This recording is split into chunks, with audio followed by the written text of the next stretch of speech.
How many problems do we deal with in our communities, in our homes, in our culture? Because I'm putting myself there, like I said in the beginning, we are not standing up as real men. Now I want to take a side note. I started asking myself the very first question, what is a real man?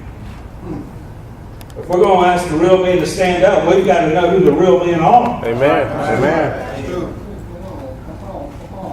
And I heard a lot of answers. You can describe a real man in many ways.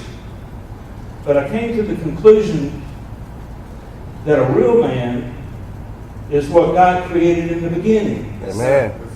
In Genesis 1, verses 26 and 27, when he says, I created man in my image. I created a male and female. So I think a real woman and a real man is somebody who bears the image of God. Amen.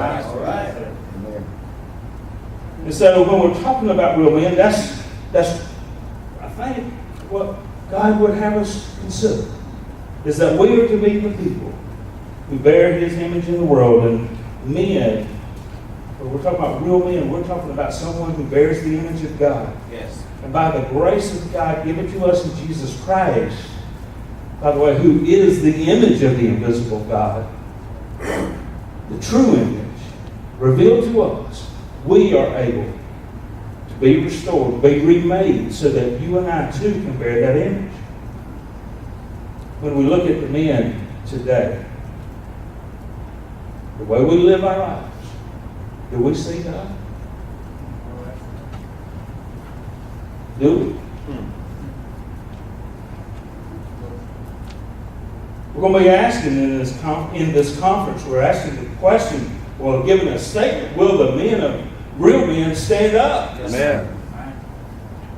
How can we stand until we become real men? Good question.